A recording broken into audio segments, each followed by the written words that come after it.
I'm just picturing the weirdest American Pie reboot right now. It's like, before graduation, we are all going to hit level 12.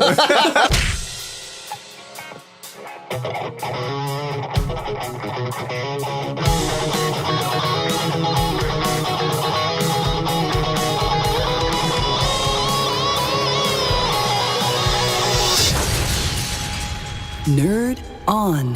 What is up, everybody? Welcome to Nerd On, the podcast you didn't need but deserve, where all levels of nerd are welcome, including ones that have something to do with Family Guy.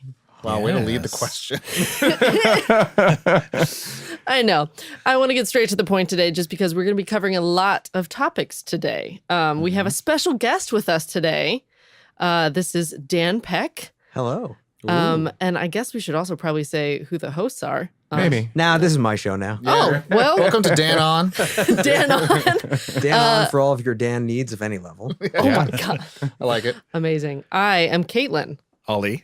I am Tom. And I'm Josh. And this episode is brought to you in part by our patrons over at Patreon. I love that. You guys allow us to just keep on going, keep on growing, and to just be the best that we can be.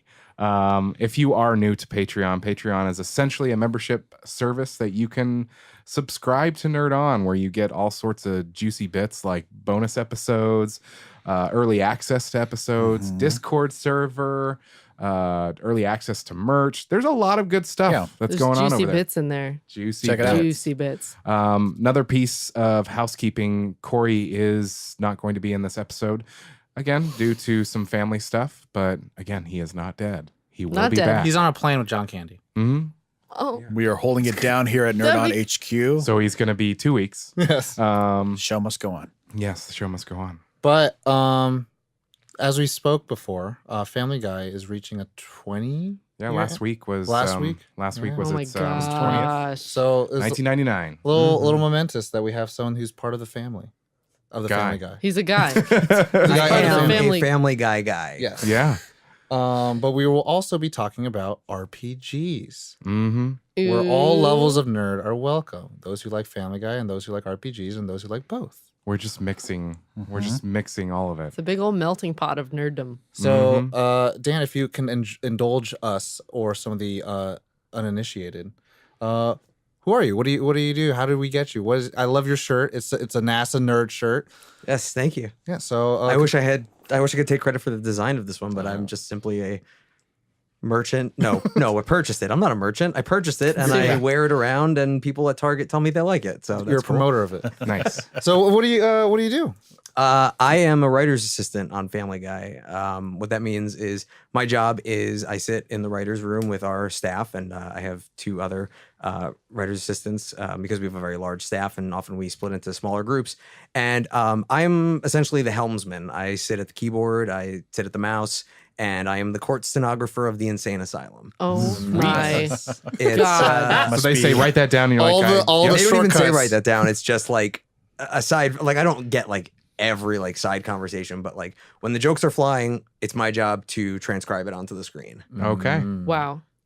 And yeah, plus, I get to do like super fun other things like proofreading the script and saying, oh, we actually did that episode 14 years ago, or, stuff like that, real buzzkill, real momentum killer. Wow. I'm just a big drag. No, it's great. I love it.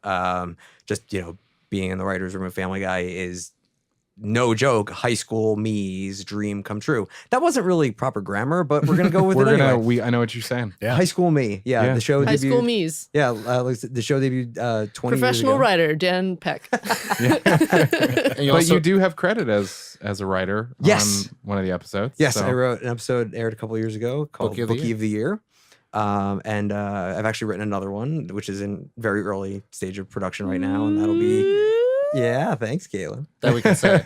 We can say. Yeah, and that won't be on for another year and change because our animation turnaround is around 14 months from beginning Really? to end. Yeah, Oh, wow. yeah, I did not know that. yeah. This is not 7 days like South Park. Yeah, I was like, gonna say it's unrealistic expectations. yeah. It's a great process. We have over 100 people just working on our show and American Dad's offices, right across the way. And just, some of these people have been around since day one. And, Wow.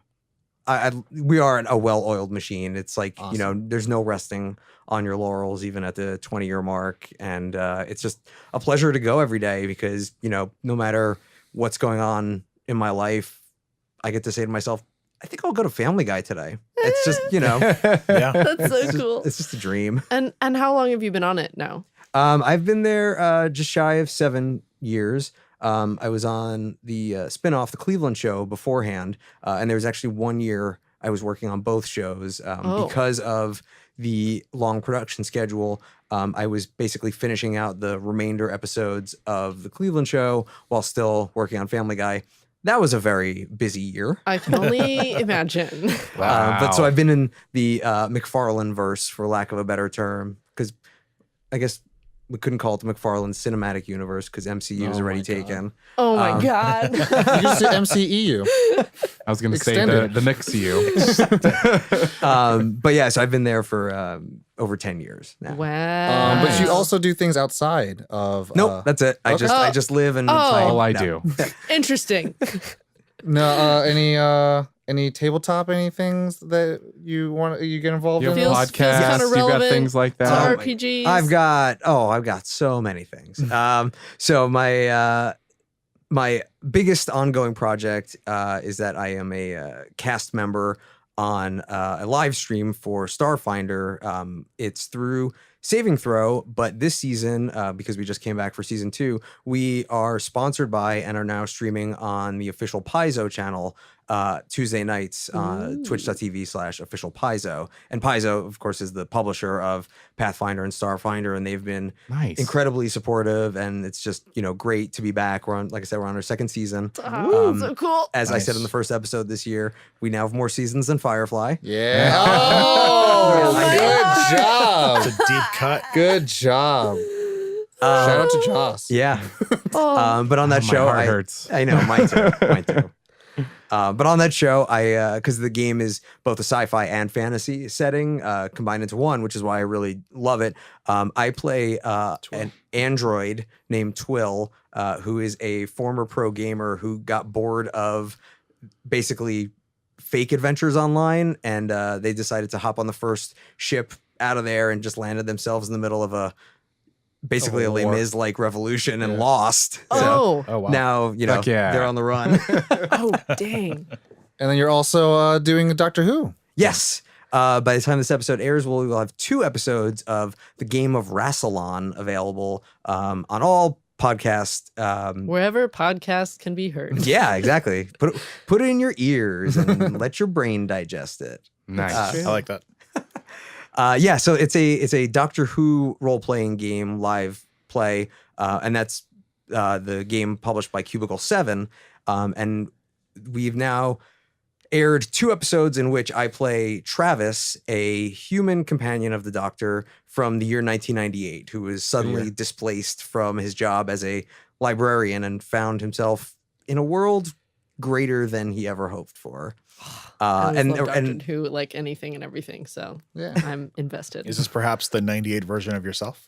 no, this is the first Travis, but we are keeping what number of the Doctor it is vague, and we're just referring to her as our Doctor, Okay. to avoid any Yeah. future continuity canon things, yeah. issues. Yeah. Yeah. because there are so many of them. Oh yeah.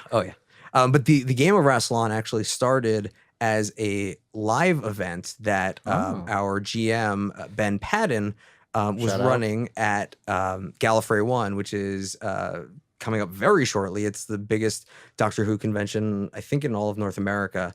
And we did 2 years of doing live shows where everyone who was participating had to draw up 2 character sheets, a doctor and a companion. And live in front of the audience, we rolled a 4-sided die to determine right then and there who was playing the Doctor. Oh, wow. So the first year I was the Doctor. I ended up playing the Nice. 12th Doctor.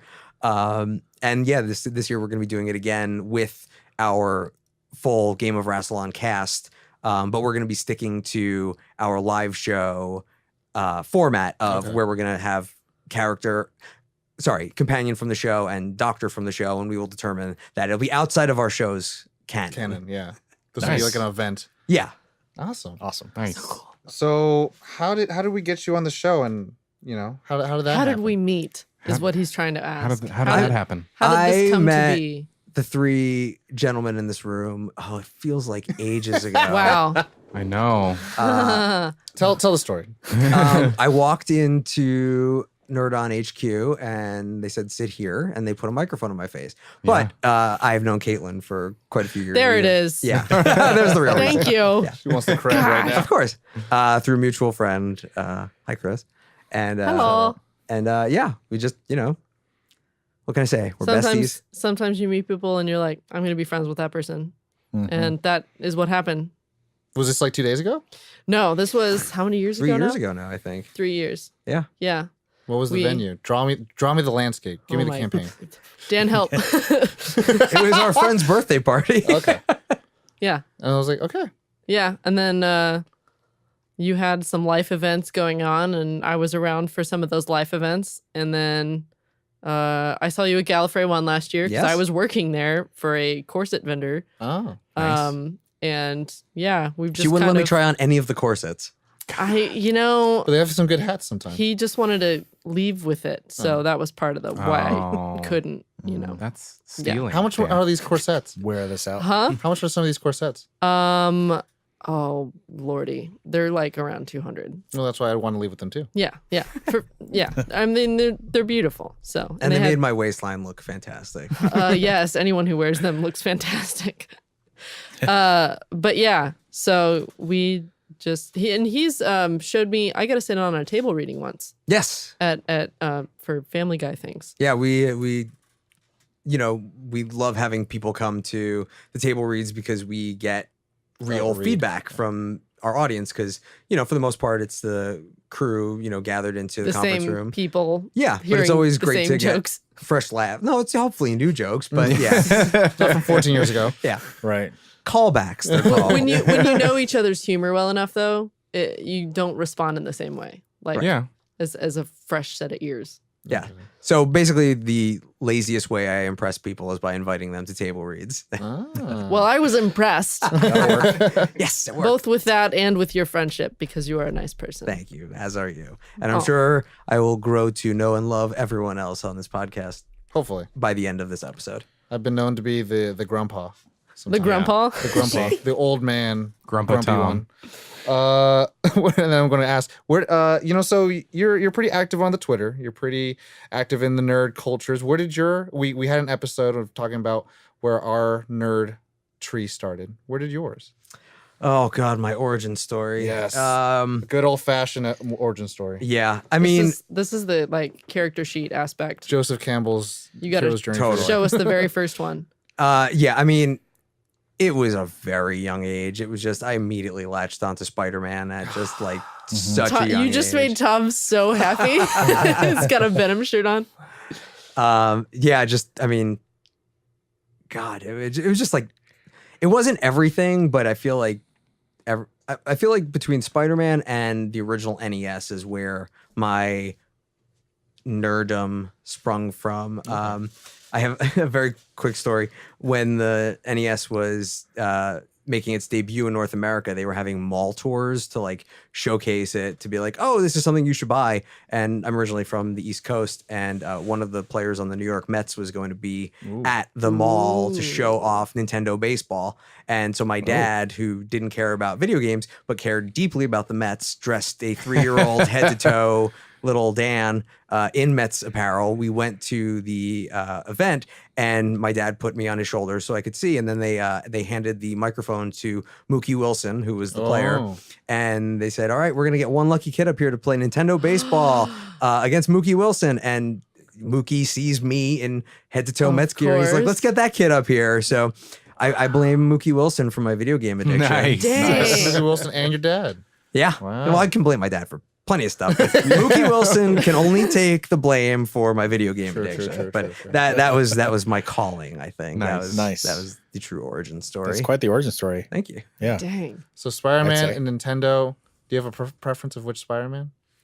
I mean, original flavor. What do you? I mean, cinematically on the live stream. Cinematically, Yeah. I mean, Oh, no. Yes. I see where we're going. Yes. No. I have to, I have to, I Tom's have to got the, ask. like, Now that it came up, I The have to finger ask. steeple. I mean, for live action, I mean, you got to go Tom Holland now. He's just killing it. It's just From the Nice. from the prior two, Garfield or Maguire.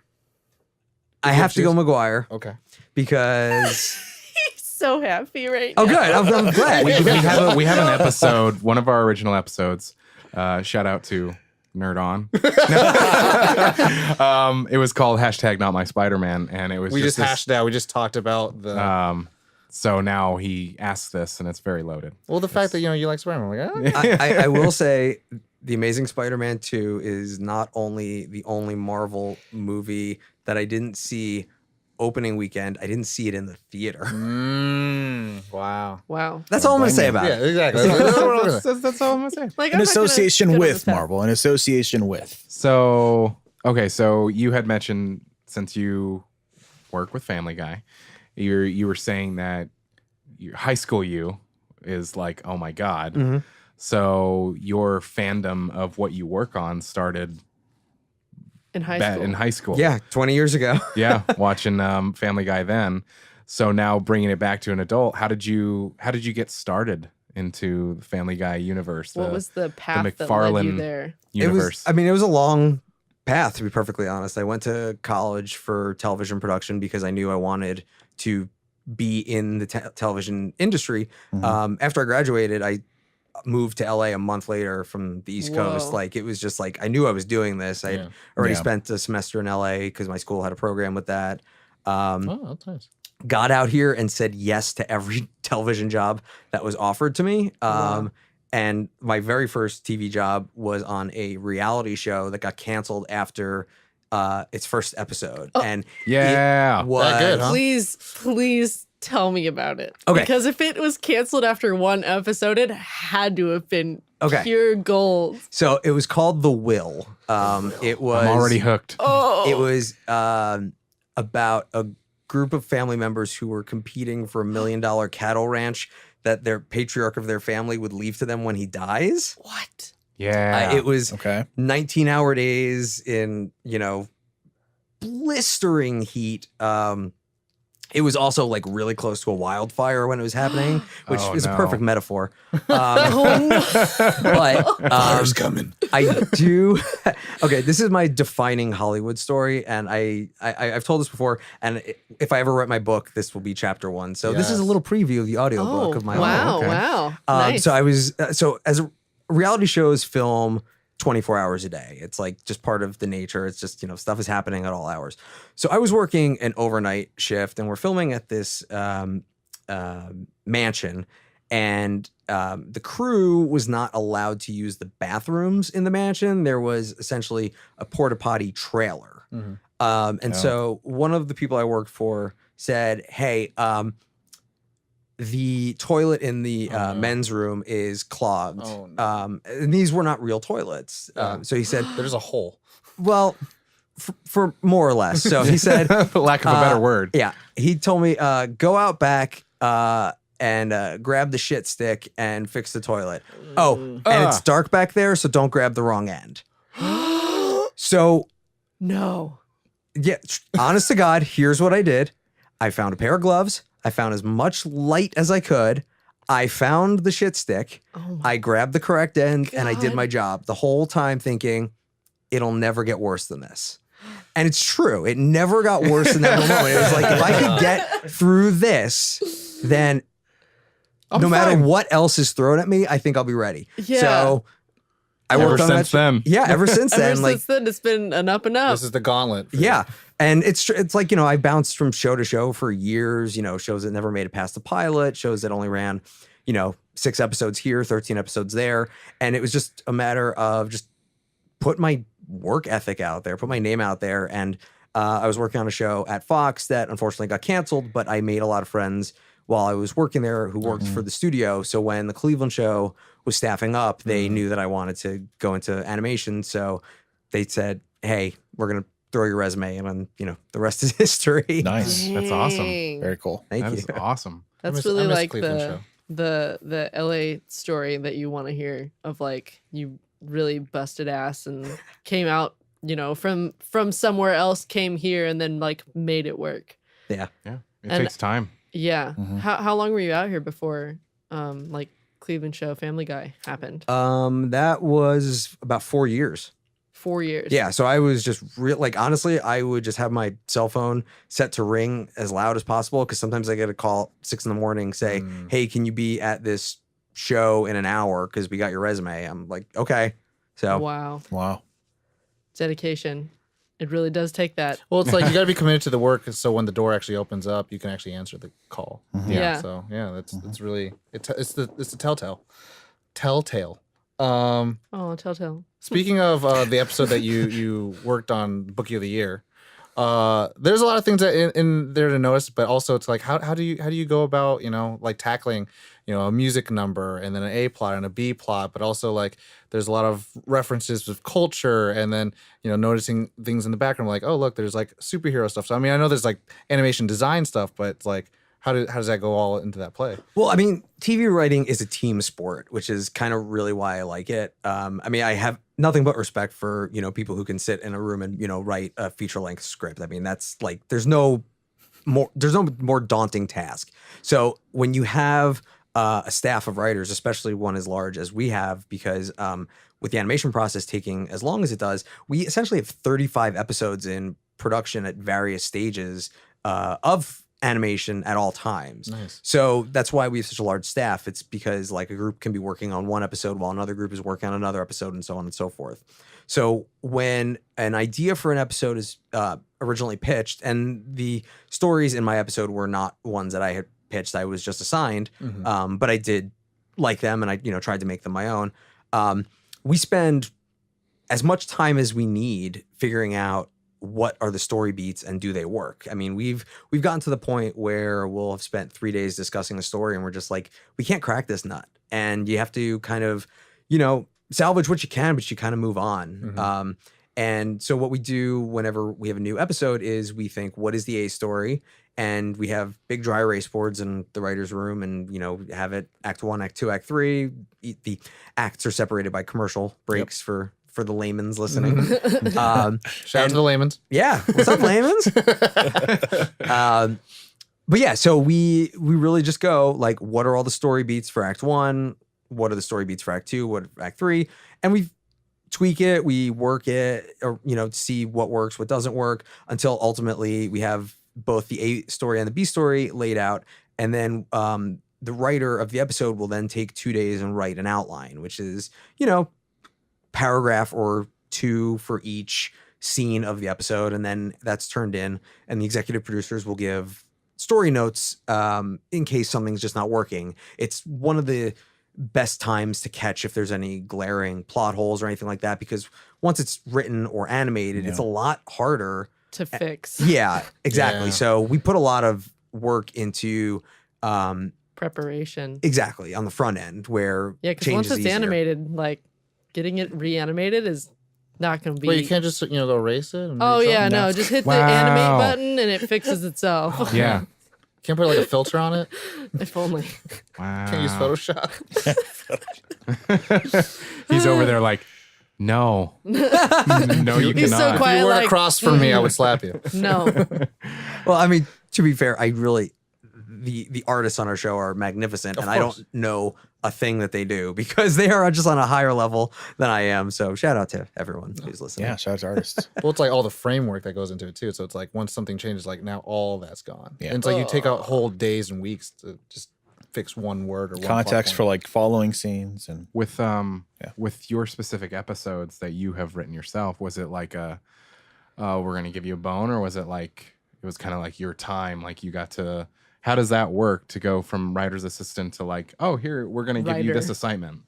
Because I mean, I've been like, because I'm a freelance audio engineer, and so okay, kid, you can be a second engineer or an assistant engineer, and it's like there comes a.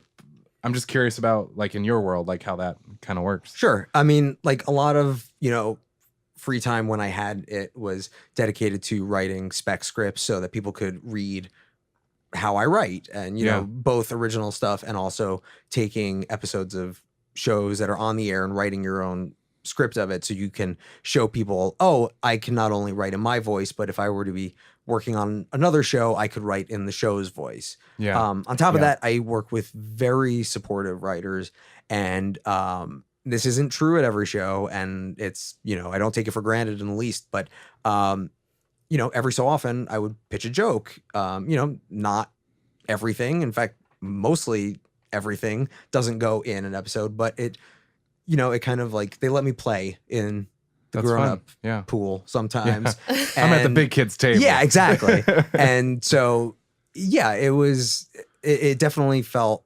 incredibly rewarding and humbling. The first time they told me I was getting one of the freelance scripts, and I don't know if I slept for like 6 months, both out of excitement and anxiety. Yeah. Excitedy? Is that a new term that I just Yeah. It is now. Yes. It Okay, is now. I think so. experienced that basically 24/7.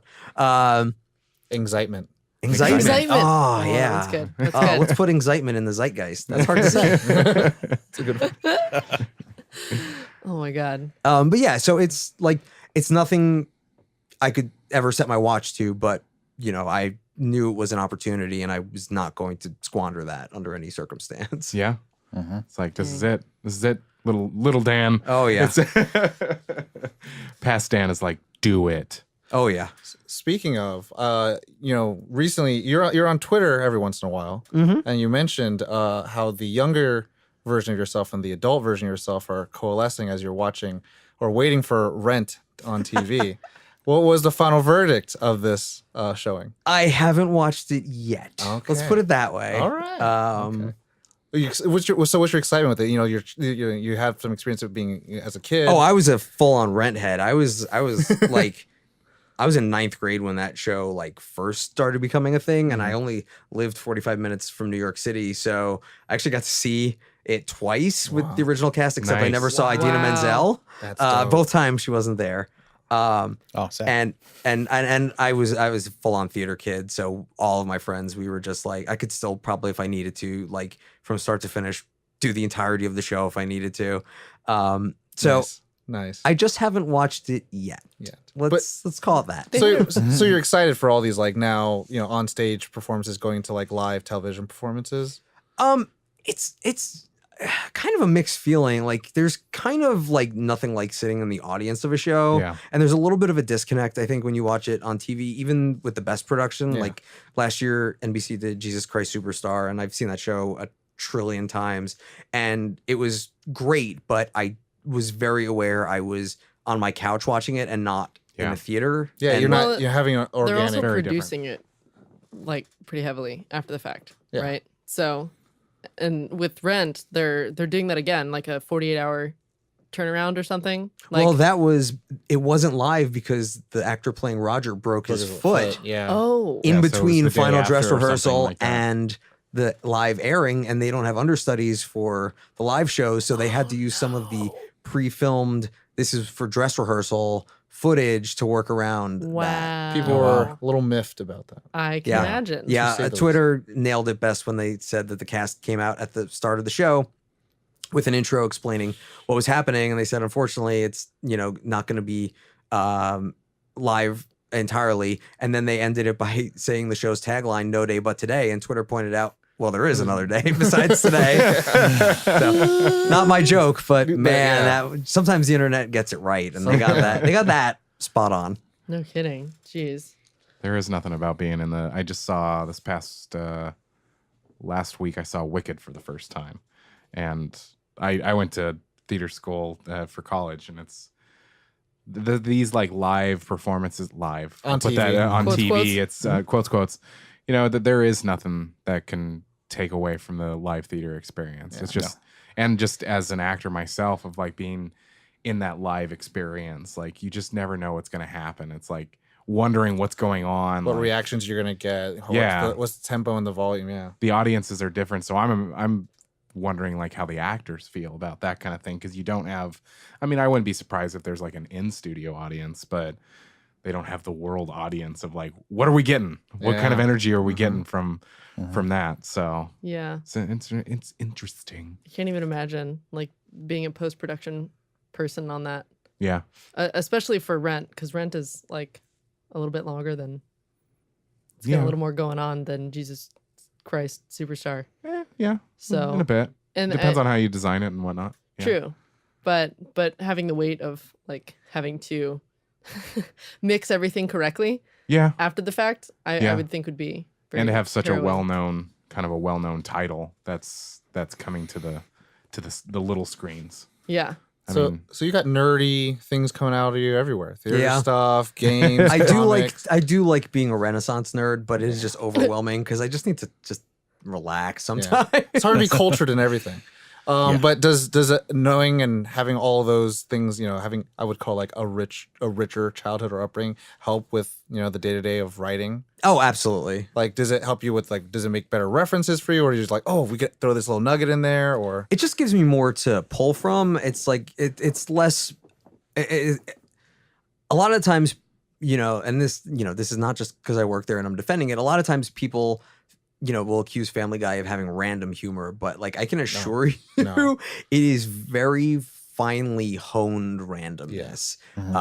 Because a lot of times, a gag room will be sent out just to, pitch on a joke to end a scene with just a setup for something that could happen. But all of the jokes that come from that are from that setup. So it's not just like throwing darts at completely random. Yeah, exactly. Not a purpose still. But it's great because so many of the writers, like they all come from different walks of life and different backgrounds, and every person's personal experience and areas of expertise, whether nerdy or otherwise, help contribute to what is perceived as the randomness, because we can pull jokes from anywhere and everything.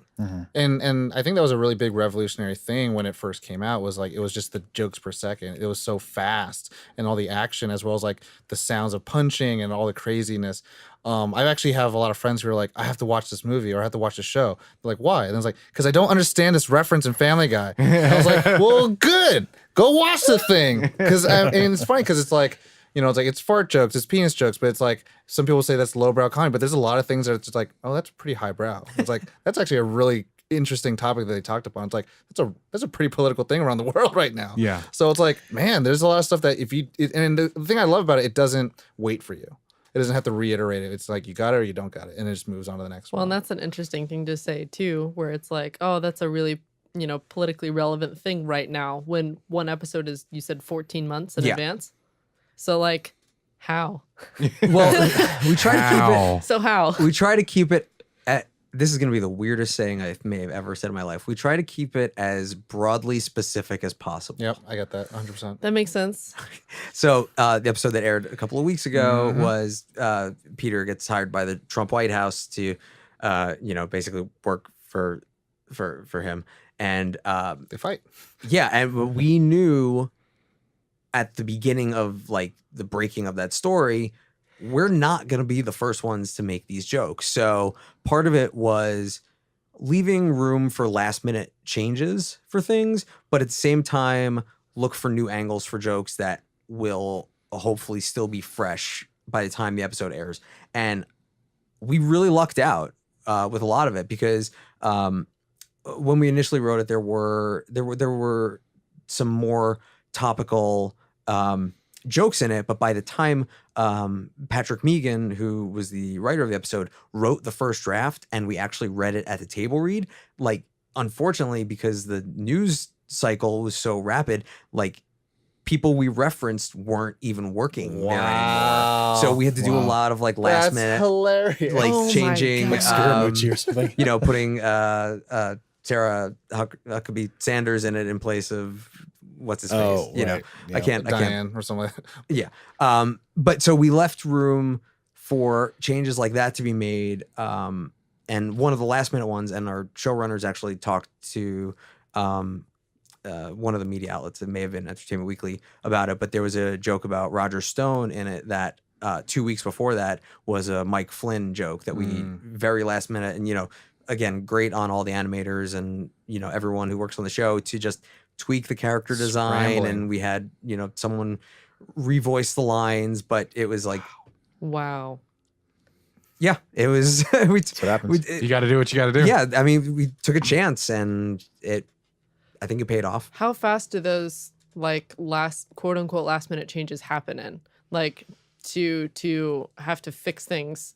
Like I know you guys are a well-oiled machine, but what's the like tightest Like the turnaround moment, you've like the had to drop deal of with? like, oh, we have to fix it, and how quick does that turn around? Yeah. I don't really have an answer for that just because I don't Very usually do that. But we tend to, excuse me, we lock an episode basically a couple, more than a couple weeks. I'd say maybe like a month before the episode airs. So like the orchestra can put the score and the remainder of the audio can be mixed and everything can be polished before air. But not to make it all political, but like when the audio of Trump on the bus with Billy Bush hit the news, we dropped that into an episode that was going to air that Sunday by lifting out a cutaway gag that timed out just about right enough that we could fudge it. And since there was no animation that needed to be done, we just had to get the footage of the bus and the audio cleared. We just had to have Seth MacFarlane record a couple of lines. And so because there was no animation, we were able to do that really quickly. But man, oh man, that was a hectic week at the office. Oh man. Wow, that's I crazy. can't imagine. But that's, I mean, unfortunately, we don't have the luxury of doing that all the time. So when we do, we make sure it's for something that's worth it. Yeah. And I mean, I think if anyone in office, they're all targets. I mean, like I was watching older episodes. It's like, man, how many Clinton jokes are there? Yeah. And then I was thinking about, I was like in mid-season, I was like, yeah, how many Bush jokes were there? Like, there's like no one, wherever, what side of the spectrum you lay No one on, is like safe. whoever that you want, who vote for all that are all under attack. So Yeah. I think it was funny because one of the, we're talking about Twitter earlier. One of the tweets that I saw was Family Guy did this for the culture. And then I was like, yeah. I was like, every president has been on Family Guy. So I was just like, it's one of these times. It's not targeted if everyone's the target. Yeah. I thought it was great. Equal opportunity. 100%. 100%. In the writer's room, I can imagine because everything is a target, that sometimes things might get a little heated. Have there been times like that? That you There- can share. There That you're have- allowed to share? 'Cause- Yeah, there have, but it's almost always civil, like Yeah. to an extent. Like, yeah, not everyone's going to see eye to eye, but we do try to keep taste, in mind when things are like that. And so we don't have too many conflicts, like people screaming at each other over ideology. It's, I would imagine. yeah. I mean, it's still a Also, professional if the environment. show's been running for 20 years, I think most of the issues are probably hashed out by now. Well, the funny thing is, like, I think there's a lot of things you guys get right in terms of like the flaws of whatever it may be, so that you can make fun of it. So it's the flaws of all religions or the flaws of all like types of schools and stuff like that. So it's like, again, Vague but specific. exactly. It's the broad specific. So it's really, really good. Smart. Very smart. Very well done. Anything else before we get probably into the topic? Star Wars or Star Trek? Oh, Targeted that is for the you. forbidden question. I know. Okay? I know. That is the question that would lead to full scale rioting at Comic-Con. No, I was like, that's the ideology conversation. funny enough, I think that the divide between the two factions has settled, and I think it's because we had Twilight as a common enemy at Comic-Con for so many I years. don't think you're wrong. Oh, I watched every single one. But we came together because, To hate that. well, they were taking our space at Comic-Con, and it just, It's it true. united. It was like Bill and Ted, the planets aligned and harmony Yeah. came about. But I would say personally, I'm way more of a Star Wars person. Just I basically, Yoda is basically my religious belief at this point. As said on Twitter. Oh, dang. Correct you, answer. I did a You little called me digging. out. No. No. Tom knows just all. kidding. Tom sees all. Original trilogy, prequel Yeah. trilogy, Okay. Original trilogy. Yeah. All right. He's like, how dare you? I- How dare you ask this Sometimes you question gotta of ask, me? but also there's room for. I worked in the movie theater when episode 1 came out, Mm. but I started a week after it opened because I'm smart. Oh, Wow. That's very smart. Like starting at a retail job like after Black Friday. It's like, oh, that's pretty smart. Yeah. Yeah. That's pretty good, Dan. Awesome. So our topic I know that Caitlin said that she wanted to do a little Yeah. spiel. Yes. We normally have like a brief synopsis if it's something like a movie or a game to talk about like, what the topic is. But and this is our kind topic, of like this is kind of like an RS episode. We've done like music RS, we've done video games RS. It's kind of a broad topic where we're talking about lots of things in this one thing. You might have to change it to RS because the RS went out of business. Oh. But they Hey, live that in means it's Canada. up for grabs. That's true. That's a great point. Yeah. Get on that trademark, Branding Josh. is up for grabs. All right. Jeffrey, I'm coming for you. Yeah. Nerd or us. So we're going to talk about RPGs, and this is specifically to tabletop, since that's kind of Dan's dealie. Hi. For the Tom. uninitiated at home, what does RPG stand for? RPG stands for role-playing game. And I mean, as human beings, we've been pretending out scenarios for like all of forever. Oh, I know what role play is. Oh, Tom, kind of that's- role play. It's a family bedroom show. is different. But yeah, so the role playing game, when you say RPGs and you're talking about tabletop, generally you think of like Dungeons and Dragons Or rocket That's- propelled grenades. or rocket propelled grenades. You're right. You're right. Was Because that a of Duke wicked? Nukem, that's what I thought it was for a long time. Yeah. Yeah, not quite. But doing a little history into this, what surprised me was the thing that they brought up was commedia dell'arte. I can see that. Because it's stock situations, stock characters, and improvised dialogue. And that is pretty much the whole basis for playing a tabletop game. Fuck yeah. But so the history up to now, and I'm going to keep this as brief as possible, 2 is seconds. that it started with, and I'm done. It started with war games. So in movies, you always see like the generals standing over a thing with little miniatures, and they're moving them around, being like, "Oh, if we come in from the west." I love that movie. Started with there, and then it was popularized into an actual like game that they sold to the public, and then slowly but surely, it turned into less about the armies and more about individual heroes. So it like narrowed its vision to individual characters. So before with the war games, you would have a referee to, keep everybody in check with the rules and everything. So that's what the dungeon master is, or the GM, game master. Shout out to them. Shout out to them. So for RPGs, you would have your armies, stats, and everything. So with playing for a single character, you have your character sheet. So you roll that at the very beginning of the game, and that's what you base all of your stories off of. So it's your stock character and your situation, and then you go experience it with improvised dialogue. And your game master is the one that's kind of leading you through this. Rather than being a referee, they are your guide throughout the story. And Sometimes they're the referee. sometimes they're the referee. Sometimes. They're still the Make them choose referee. between Star Trek and Star Wars. Ooh. Wow. But yeah, so that got really, really popular, and actually that's how we have our modern RPGs like Final Fantasy and Dragon Quest and all of those games, because they translated it over to computers. But we're sticking to tabletop today. It's funny when you said like they stick on to specific heroes, and then when you said video games, it literally just shined a light of like how most Japanese war games I've ever played, there's always the hero Nobunaga. And I'm just like, dude, everyone's on this guy's nuts. I don't know why, but I guess that's the RPG thing. There's this one hero. It's like, oh, it's our Hercules. It's like we gotta have him. It's like, all right, we get it. It's our Yeah. paladin. Yeah, it's the commanding force that goes and saves everything. There's always a Nobunaga. I'm telling you. Any type always of Japanese always. fantasy. I know always- that name only because of that games. fact. Telling you. At the end of the day, it's the hero's journey. Yeah. It is. I mean, that's. I mean, That's what it even is. for the JRPG, for the Japanese role playing games, like video games, they were, when they turned them into games that you could play, they had to figure out how to take all these character sheets and rolling dice and everything else into pressing a button. You get loot now. Like, Yeah. it was a long RNG-bus. progression RNG Jesus. from paper and pencil to press button and thing happen. Yeah. But we're sticking to tabletop, and there are a lot of different types of role-playing games for tabletop. Because Intensive, light, medium.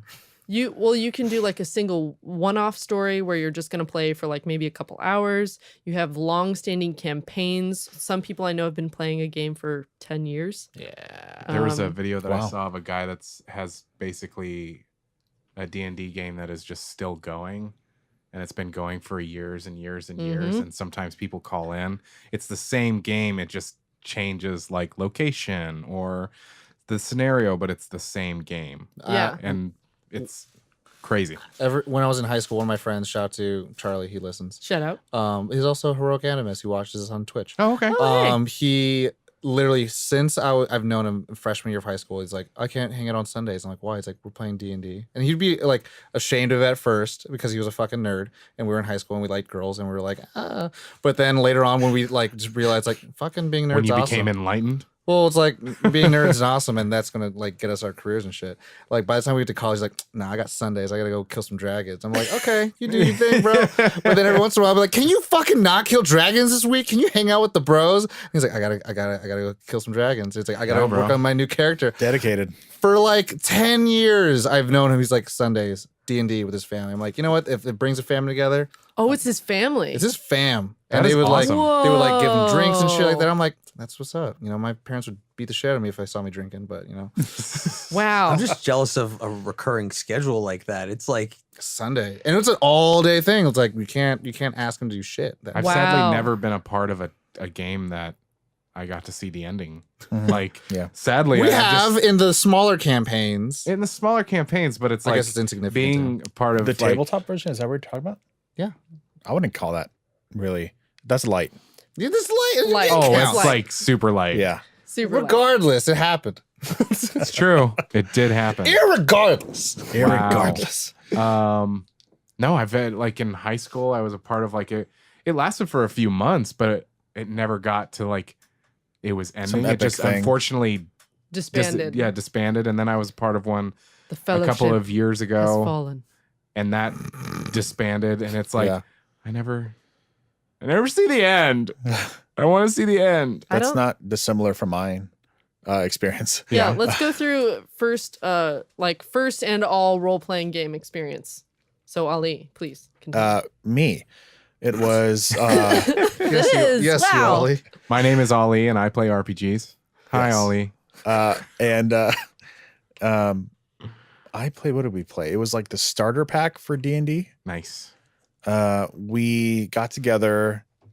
I became the GM, Nice. never Oh, wow. not having an ounce of clue of what Oh. that meant. Oh, So Oh, it was no. Take all this responsibility. yeah. They're There like, you go. here's this book that came in this kit. Take it home and read it all. I'm like, And memorize it. and memorize it. And do I have to? Right. That Wow. I don't want to no. play anymore.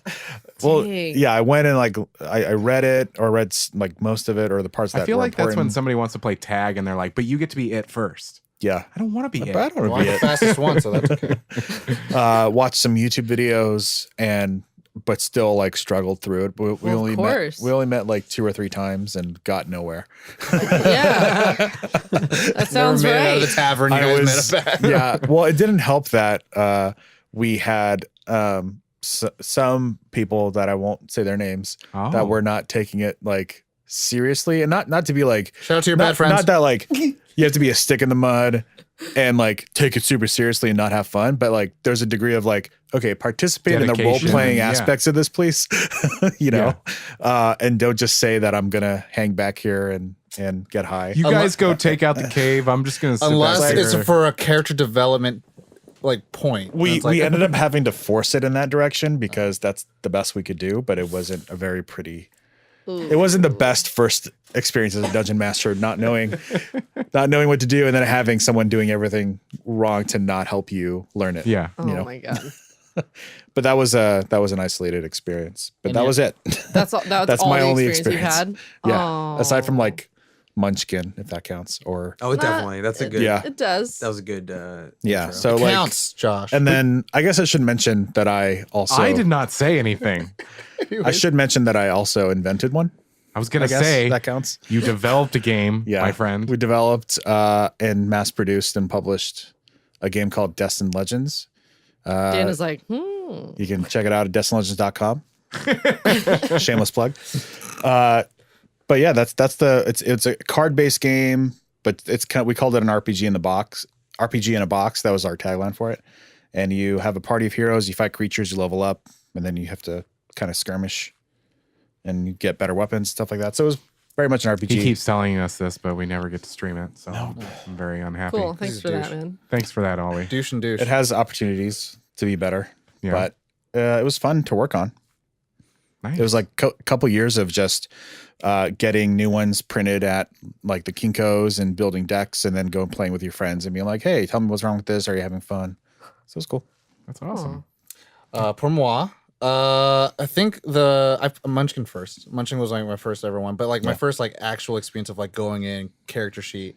Like luckily, you know, I got into it when I was like in like a couple years ago. So it was like I got an app. We had Dropbox. So it was like cool. We could share our files. We could figure all this shit out. But the whole setup took like 4 hours, and I was just like, we haven't even started playing the game yet. Yeah. And like the I was- first meeting has to Preparation just is be important. character And so, prep. I mean, so I was. Not a problem, this but- is my same group of friends from back home, which we would play like a game of Risk. It would take like 8 hours, but we'd get it all done in one day. Right. Or we'd play like Quest over Camelot or Shadows over Camelot, or we play any other longer game. And this was like, okay, we're about to get into it. And I was like, I'm about to go into this deeper level of this board game life that I've never gone into. I get it though. I was If you're trying to get people in, you got to hook them in with something exciting. But I mean, okay. So that could be a challenge. Shout out to Charlie. To his defense, he also brought us into like he thought we were gonna start playing at like 6 p.m. We didn't open the box until like 2 a.m. Oh. So like we were like getting into it, and like Wow. everyone's like, we've been drinking all night, and we're like just literally staying up just for the willpower of like, I want to play. And so when we go into it and we're playing it, and it lasted like the game lasted like maybe 4 hours, but like we spawned in a tavern because you know we're all drunken idiots and shit like that. And then like Sounds I was accurate. in the sense of like what does roll for perception mean? Why must I roll? And then like we finally get out, and then they're like, and then you know my friend was being the DM, and he was like, and then you hear a howling coming towards you. He's like, go back in the tavern. Go back. And he's like, no, that's not how you play. And I was like, round. what do you Sam, mean? it's not base. I was like, what do you mean that's not how you play? And I got so frustrated. I was like, think logically. I am Ollie role- Oxenfree. Ollie Oxenfree. I was like, To your credit though, I feel like, and that's the one thing I picked up was that the DM should adapt to the players. Like I think that was a totally fine move. oh no. What ended up happening is like, he's like, fine, roll for it. And then he's like, a fog covered everything up. You can't find yourself. Can't find the So tavern everything again? disappeared. And I was like, what the fuck? He's like, the howling gets closer. There you I was go. like, oh, I was like, I don't like this. And You're so at the mercy of your GM. fucking, it's like 3 a.m. I'm drunk as shit, and I'm just like, what is happening in my life? And then every moment, my friend who actually played, his name's Gabe. It's like roll for perception. Like, what does this mean? And so like I'm having this panic attack. I was like, what's happening to my character? Is he going crazy? Is there insanity going on? Roll So- for sanity. for everyone at home who's never played it, it could be quite fun if you just throw yourself into it, especially on like a good night that you like end up playing games and it's something that you want to go into. Like Munchkin's a really good like way to start getting into it. Obviously that's what it's meant for, but RPGs are great. Yeah. Dan? So I only started playing the pen and pencil, or no, that's not right. Pen and pencil, no, Pen and paper. pen and paper games about You two all and a those half chopsticks. 2.5 years ago. Okay.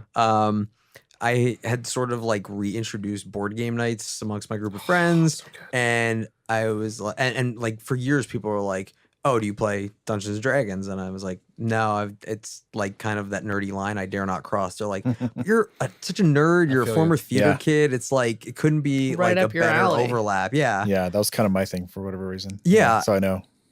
But like I started reading like about it, and I hate to use this term, but I love it. But I was definitely die curious. Oh. Hashtag. That's perfect. Wow. And then so I had reached out to some friends, and a friend of theirs was basically a professional DM and did like a small game that it was chaos, but I understood what was going on. And so from there, I kind of like the ball kept rolling, and it was just a deep dive, like nonstop ever since I then. need some more. Yeah, some exactly. To the point where I don't have an ongoing D&D game because that fell apart because apparently that's just what happens. It's But the way of the 50% world, it yeah, seems. 50% of all D&D marriages end in divorce. Oh, wow. but I have my 2 games that are being broadcast. But then on top of that, I'm also running a homebrew campaign of Starfinder, Nice. which we've actually been meeting about once a month since the game came out in August of 2017. So it's still, Oh, wow. yeah, I think we're going to have our 16th session soon. And it's great because I am just throwing everything at my players because Nice. it's sci-fi and fantasy, and Yeah. this is just I have opened Pandora's box to the inner workings of my brain. Nice. Oh, And man. if you have any interest in hearing about that, because I won't go into it, I guested on another podcast that specifically talks about Starfinder called Cosmic Crit, and I've been a guest twice. So if you want to hear about my ongoing campaign, you can listen there. But I've also been trying to trick my friends who don't play role-playing games into playing it. So I've got a group of local friends who I've been running Monster of the Week for them because I could sell it a lot easier than D&D, where it's like, okay, you guys are all going to be high schoolers in the late 90s, and it's like Buffy and Scooby-Doo and it's how you package it, Supernatural. So like for my birthday this year, that all I wanted to do was like play part 2 of a 3-part campaign that I had worked on. So he did that, and it was great. Nice. And then additionally, I last year around Christmas, I went back east to visit my friends, and I said, guys, I want to run Dungeons and Dragons for you. None of them had ever played, and they were all terrified. I'm like, no. I promise you we're going to have fun. Like, I don't know if you're going to like the game, but we're going to have fun. So we I made characters with and for everyone, just did the starter box, and we played, and it was great. And I jokingly said at the end of the session, all right, we'll pick this up same time next year.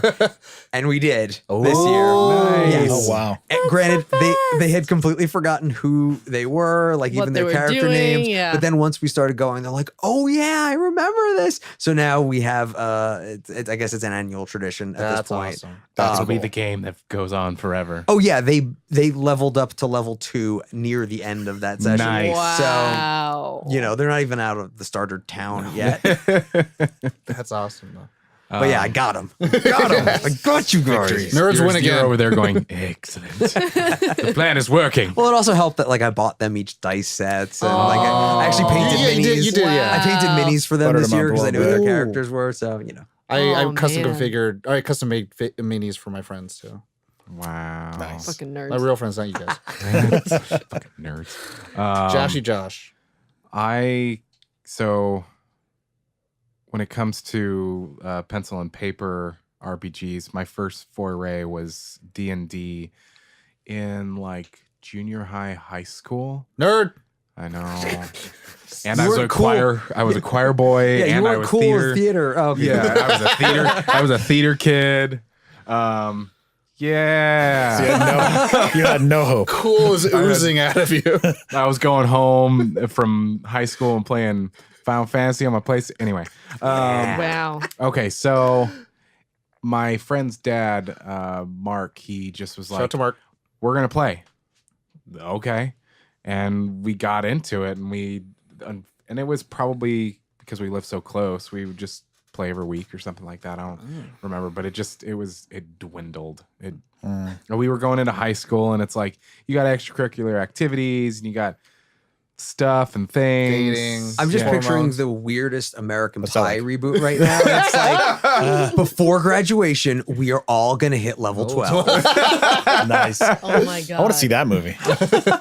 American awesome. Die. Oh, perfect. Tom, write it. Tom, write it. I want that right now. From the studio that brought you fanboys. Oh. Wow. There's so many. I got it. Yeah, Okay, sorry. We'll sign tangent on that another day And then after Tom writes it. tabletop RPG did not show up in my life until like a couple of years ago. I had a friend that was like, "Hey, do you want to join a group with me? I want to DM." He has a friend that's this does exist, like because you said a professional DM, and he's kind of given me the layout. I'm gonna DM it, and I'd love for you to be a part of it. And it was the thing about RPGs is like, and especially like when you have those booklets, like D&D, like we can fill this whole room, like all the With the walls rule with books. books and whatnot. But there's other companies that create rule books, and we were doing this Savage Worlds, and it was Dan Beyond is the like, Mountains. I know them all. Beyond the Mountains of Madness, which is H.P. Lovecraft. We were doing a campaign based on that, Call of Cthulhu, and it was awesome, but it dwindled. Died off as well. Died off. So, but yeah, it's really cool. I had a great time. Most RPGs don't have a series finale; they just get canceled. Oh, So it's true though. it is. But they won't have like a true. movie that comes out years later No. for fandom. Okay. No, Sorry, Firefly. no, no. Or Name of the episode: Sorry, Firefly. Poor baby. Oh man. So for me, I think I started in high school. Oh man, was I already LARPing then? Because Oh, Nerd. you're taking a step I was backward then. Well, I was gonna say, like, yeah, you skipped a step. yeah, no, I used to do live You're action like, role fuck play. that. I'm gonna go do it myself. Why talk about it? Cute Why piece of imagine? paper with a dagger. I've got 2 real ones. Oh my god! Well, made out of foam and PVC. No, I think I did do maybe one session. Like I was just like an insert character for a pre-existing game that had gone on for a long time. Guest appearance. Yeah, it was a guest appearance, and yeah, that was like high school, maybe early college. But yeah, so I'd only done like that game, and then I had done a Star Trek one that was like it was another guest appearance. Wow. While I was visiting a friend's house in Georgia, and they made it a very immersive experience. Like they turned on the 10 hours of the Star Trek ship sound Also, that there's some happens. ambiance. Yeah, there was some ambiance. He was wearing like a Star Trek robe, and someone had a shirt, and they had like the pins and stuff. Fuck yeah. So they were like trying to really like get into character, and that was my first taste of it being more real. And then, in What are you I talking about? think- It is real. Oh, you're right. I'm sorry. Right. Jesus, Reenactments. Caitlin. In 2013, when I first came out to California, my friends were running a game. Shout out to KG Tang. Shout out to He was California. he was our DM, and he made a wholly immersive experience. I think he actually just DM'd. He was doing like Twitch streams Oh, for right, Dungeons and Dragons. He was running a show called Dark and Dicey. Nice. But he's real good. He was like pre-recording messages from enemies and having different people record them. So it just wasn't just like one stock voice. Our different enemies had different voices, and every Nice. time you said something, they would like respond to you, and they had character specific messages too. Wow. Call up Joe Manganiello, man. Jesus. I know he. Oh, I did that a amazing. little bit, where like I would do different voices for the different enemies that I was DMing in our session. Ah. That should always be happening. I feel. Oh, yeah. I think you only have one. Please. From deep, now on, gravelly that's how you voice. From do now our on, episodes. that's how you have to play forever. I definitely do some voices, but it's like if I'm tired, because usually it's a weekday when I'm running it, I'm just like, okay, this person says this, but I try not to do that as best as possible. Well, of course, you want to make it the experience. Although we did get to finish our campaign. All right. We Don't fought- brag. God. Must be nice. I am. Must be nice. We fought like Slenderman, basically.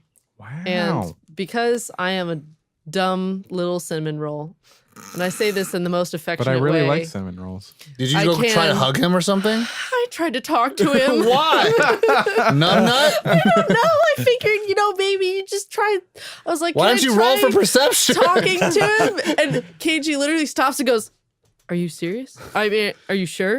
And I was like, "Yeah." She's like, "Well, you take damage." Like a lot of damage. Yeah. The thing about like with RPGs is it's really it's Explosive. very like improv where it's like the first rule of improv is yes and. Yeah. You're not like, no, you can't do it's like, okay, well, this is what you do. I got to showcase that to my friends last year during our first session when one of my players was going to shoot an arrow through a big bonfire because he thought it would look cool. Oh, yeah. And I said, okay, cool. The arrow now has fire damage on top of it as well. He goes, wait, really? I said, well, you just shot a wooden arrow through fire. It's going to catch on fire. He goes, I love this game. Like he was, like, that was the moment. Nice. Sure as fuck, yep. Wow. I'm not like because some people are like, some people get really into it. Really into it. And I think it's really I'm cool, one of them. but like what you were saying, it's like, okay,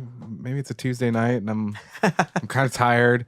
You That being don't said, have Tuesday to night, get into it. definitely check out Starfinder Deepwater Deep. That was a challenge because like I really want to do like a full on RPG thing campaign, and the one that I was doing, nobody had played before. I don't know if I left that out of the story. Oh. Like, Oh. nobody had Yeah. experience, and so it was like they weren't Especially being you. especially me, but like they weren't being like creative. Like they weren't throwing me any bones to Right. work off of. They're like, I guess I damage him. I'm like, all right, let me see. Okay. So he bounces off of a wall. So I like had to make it creative kind of, but yeah. In a way, like tabletop RPG is kind of like traditional sports. I feel like you kind of have to play with somebody that's done it so that you get a better experience sometimes. Yeah. Well, I'm a pretty good baseball coach, so I mean, I could teach anyone to roll some dice. Unless they're all Got a good arm. unless they're all plastered, then you can have fun either way. Yeah, I feel like it's a big plate, to carry of just like I don't It know is. anything, they don't know anything. I'd say at the very least, you just need an experienced DM, Because an and experienced then DM, that can hold it together. So Imagination is a muscle. You must work it. it's true. It is. Work it, girl. I also really, if I had like the means, would like I've already told people like I've designed my game room. Like I want like the Philips Hue lights that change. I want remote control for the thermostat so I can make it like A 61 degrees. Yeah, I should just- change the lights in here right now. Yeah, exactly. Because as great as the theater of the mind can be, like Oh yeah. Having to that have- extra step. yeah, it's like you can't help but be fully immersed in character. Like even if you're still flipping through your character sheet to see like what abilities you have, it's like I'm here. Like I hear water dripping in this dungeon. Yeah. Like again, There even- means. If I had the means, I'd blow One your thing that minds. I've- There are even candles too. Yeah. That Ooh. there's Change. a company that's Cantrip, I think. But they basically make the smell of like a pub, a forest, Oh, Dragon's Keep. neat. Dragon's Keep. Like it, and you smell them and you're like, holy shit! Like This- this is The stable. That- Oh god. It's actually in a side tangent. Playing the game One Night Ultimate Werewolf, where it's like a mafia based game. Like you can use an app and it has like music and stuff like that. But for me, every time I play, I have to turn off all the lights and then light up a bunch of candles around us.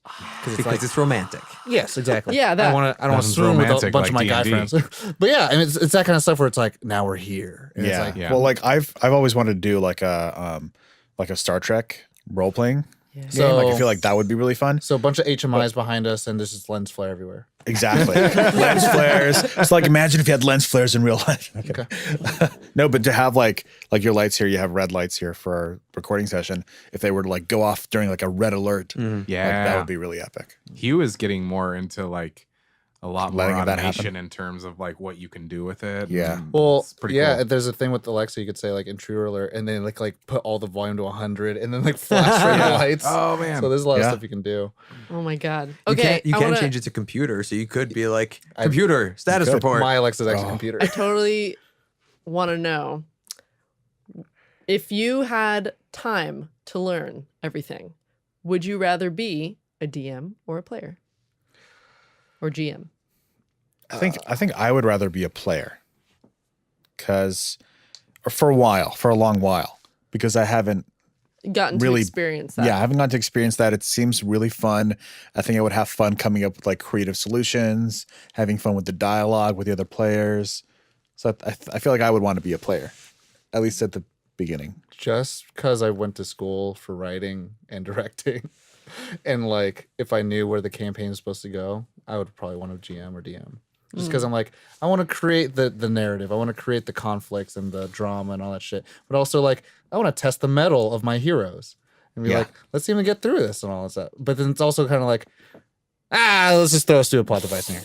It's like, let's throw this weird line and all that. But again, this is saying I've never DM'd or GM'd before. But so thinking of it in that sense of like creating the story and then leading my friends, hopefully they're friends at the end of the day, through this crucible. Good luck. But it's kind of like, I love putting people in situations where like A or B.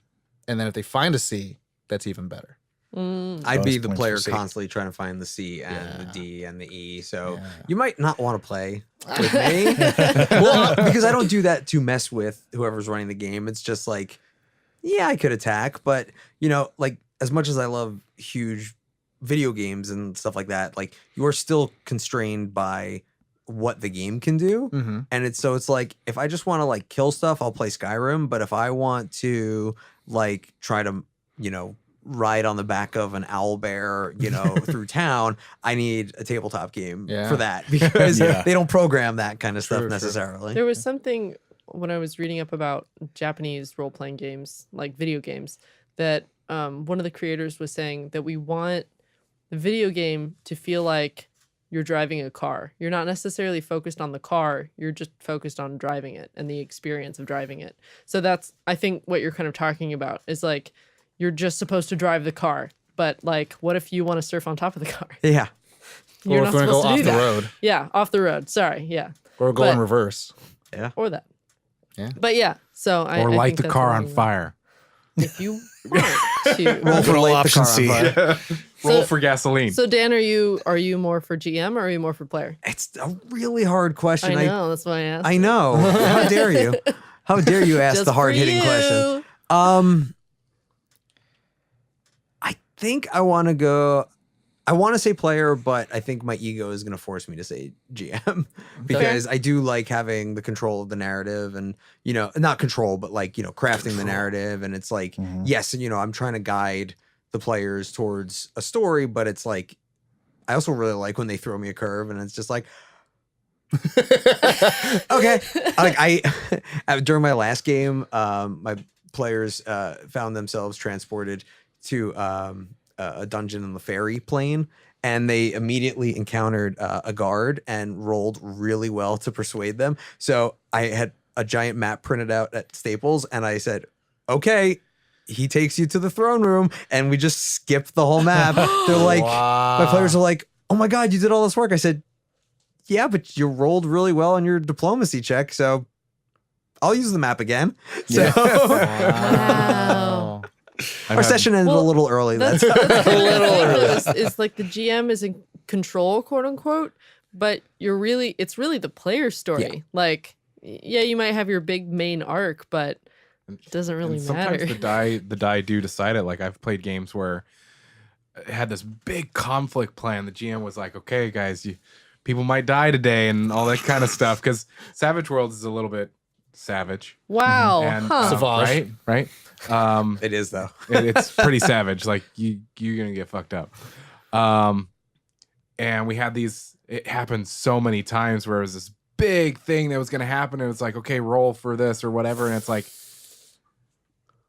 you killed it in one shot. You lived. Fuck. I had this whole thing planned. But then the monster's twin brother showed up, and his stats are very similar. Yeah. Oh my God. You're still alive. Or bigger monster. Yeah. Oh Now no. this is the mother. Yeah. It's always a bigger fish. So Josh, GM or player? I would want to try both. C. You That's- pick C. That's not the answer. I was We forced gave to an answer. A or a above. B, and All you of the picked above. C. Yeah, all of the above. I'd want to try both because I've been a player. I haven't been a GM, a DM. What fascinates you more? Which role? Being What they part of the both do. journey or Deciding the journey Yeah. or being a part of the journey. All They right, both So okay, fascinate so if me. we're gonna play one right now, what are you gonna be? I'll be a player. There it is. All right. I was gonna say pick a class, player or a GM, and you have to choose, and you cannot multi-class. multi-class. How about you, Caitlin? On yourself. What as Marie Kondo would say. Does it spark joy? What sparks joy? And do you want to take it with you to the future? And do I want to take it with me into the future? I enjoy being a player more. I definitely want to try my hand at being a GM because I have I got some stories cooked up, and I'm all about the ambiance and the immersive aspect. But there are a lot of rules, and I think I would struggle at remembering all of them. There are a lot That's of why you rules. have to have a player who's a rules lawyer, and that way you Yeah, can just look to them and The they can rules tell Nazi. you. the When you're role? like, You just sure look. Okay. Yeah. We kind of did a little bit of it, but I do want to see if anyone wants to share like their favorite moments or if they have any like outstanding moments of like, oh my God, this is it. Like the bow and the fire, like with your friend. If I could start first, it was in that same game I was telling you about that started at like 2 a.m. it was like later on after we found our way outside of the town, outside of the fog. And I was like, okay, you know what? I'm just going to go. I'm going to be the guy in the back, but I'm just going to go because like I obviously don't know what I'm doing. And then finally we get to another town. And then we have to go into this one man's house to like figure out where all the power's gone because all the power in the city's out. And one of my friends, he's really drunk at this point. He's like, you know what? I'm just going to try to beat this game, plow through it. It's like, I don't know. I don't think Charlie's going to reward us that way. And then I don't think it works that way, dude. because now I'm just like, I'm scared. Now I don't want to do anything. And then he's like, opens the door and it's an old man. And he's like, roll to hit him. I was like, why would you hit our old man? He hasn't done anything to us. And then he's like, he dodges, but his son comes out and it's like, son is like, 4 levels above us, like way high strength, and it's like, and then he's like, we're gonna roll to see how strong. He's like, oh well, he's like 9 times stronger than you. Oh no! It's like, how old is this child? And then we rolled for it, and it was like 6 years old. Oh and I was my like, god! Oh my god, we're getting beaten up by a like overgrown child. And so our entire team gets knocked out like right then and there. And I was like, Wow. why By a did we child. just ask the old man? That's why he doesn't like kids. Yeah, I mean, Oh, that's it. This is the origin story of Tom hating children. There it is. Wow. But I was just like, God damn. It was really sad because I think it ended the campaign for us, but it was just like, well, Because y'all died from a 6-year-old. because someone just Leroy Jenkins the shit out of everything. And I was like, I guess God that's the opposite of a blaze of glory. seriously. I was like, oh my God.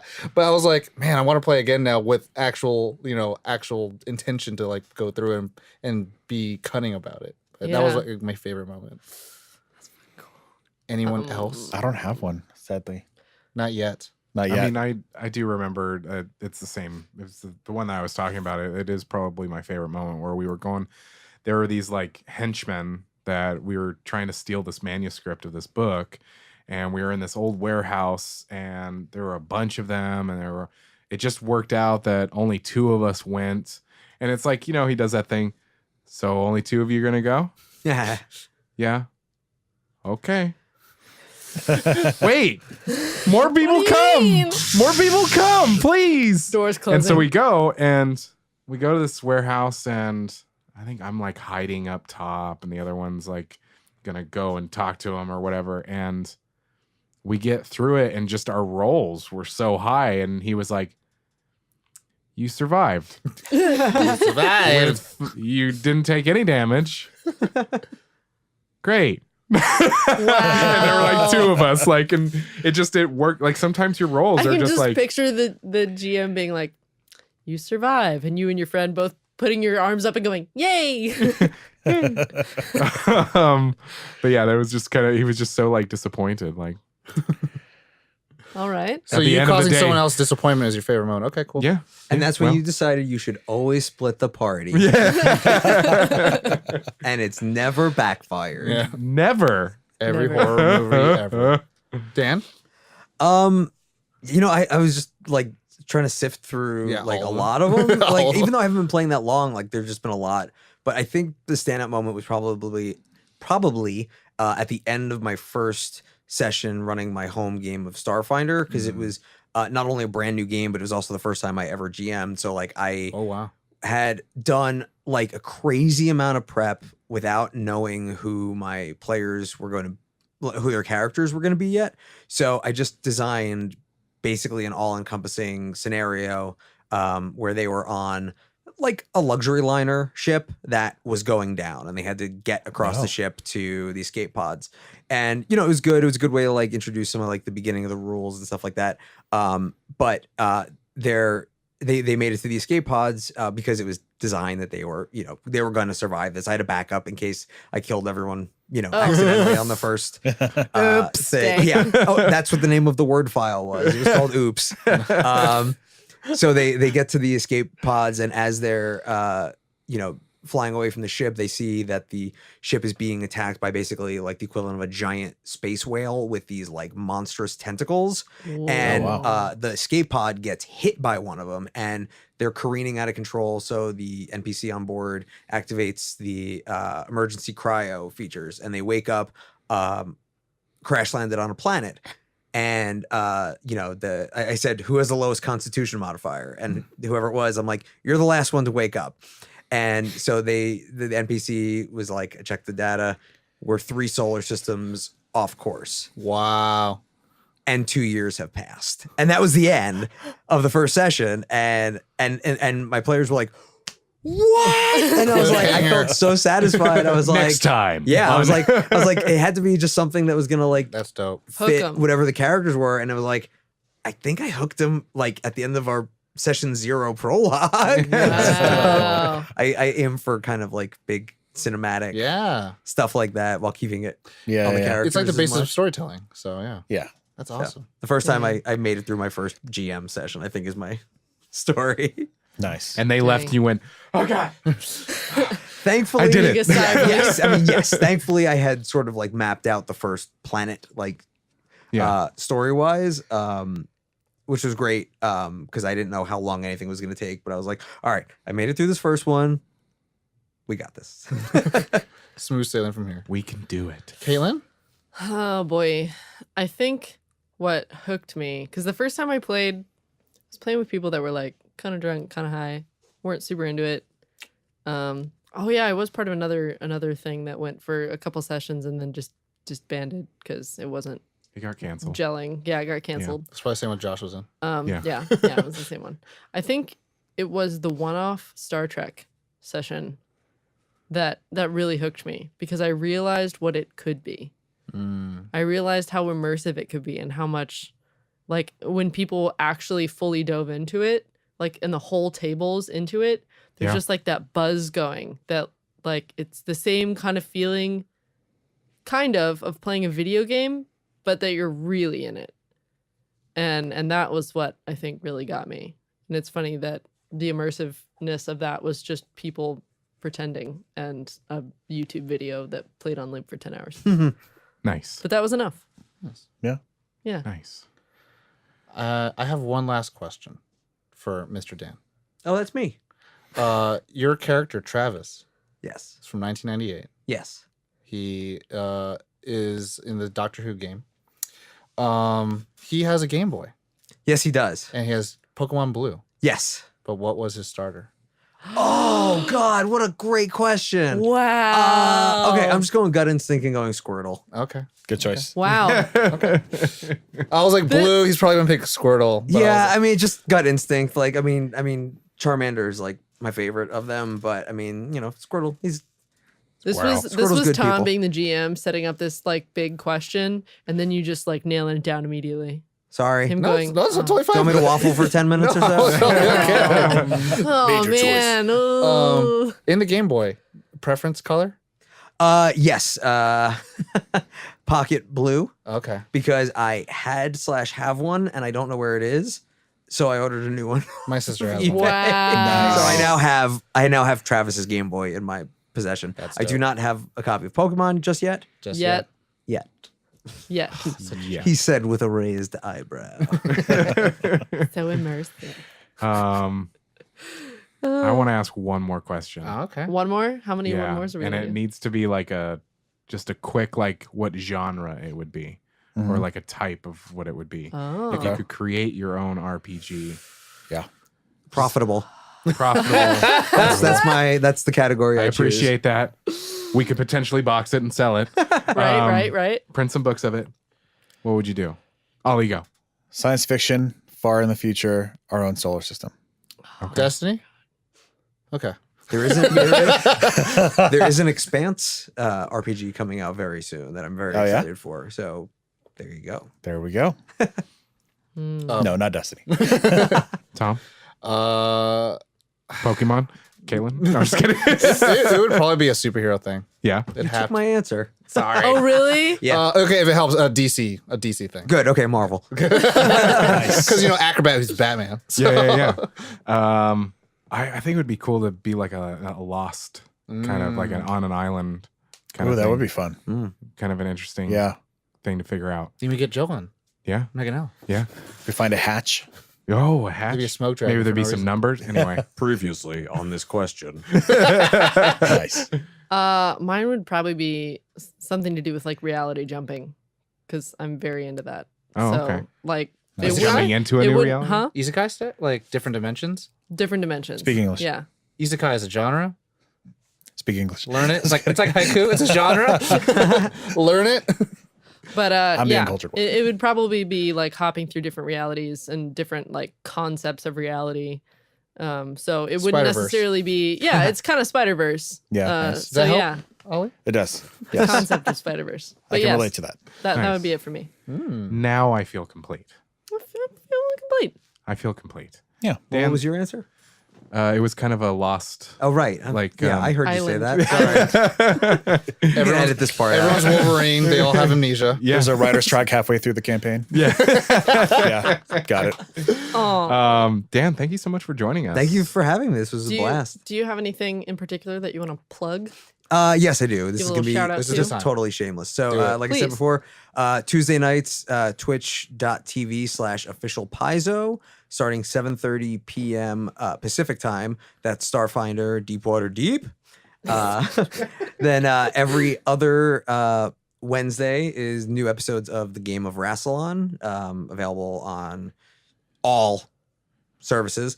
Additionally, if you are going to be in the Los Angeles area and are going to Gallifrey 1 on Friday, February 15th, 2019, that's when we'll be doing the live game of Rassilon at 7 p.m. Again, it will be the cast of the show, but it will not be in continuity of the show. So you don't have to have listened to the episodes beforehand, but we'd love if you did. It's fun. Yeah. Nice. Give We'll you a link little that. We'll link that context. stuff down in our show notes and all that good stuff Linkity for links. people.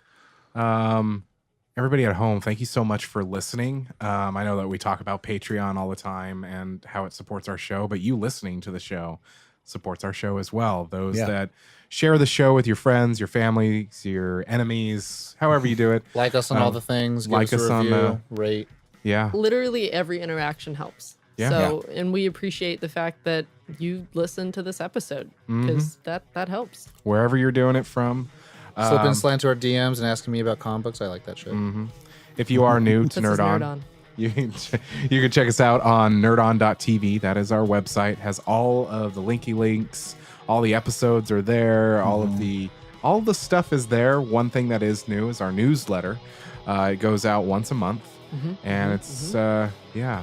What did you Sign call up it? now. What did you call it? Well, yeah, we can really reveal that kind of.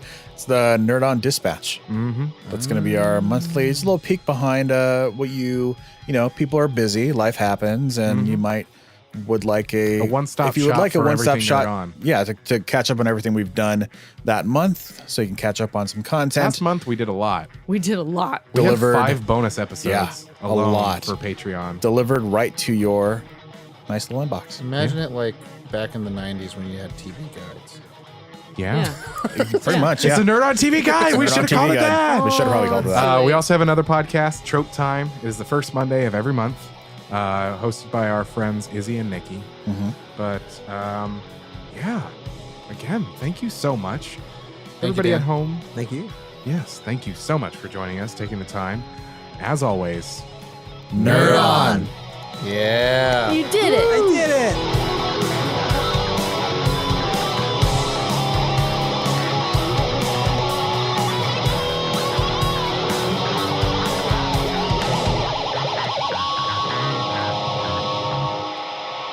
Ending broadcast.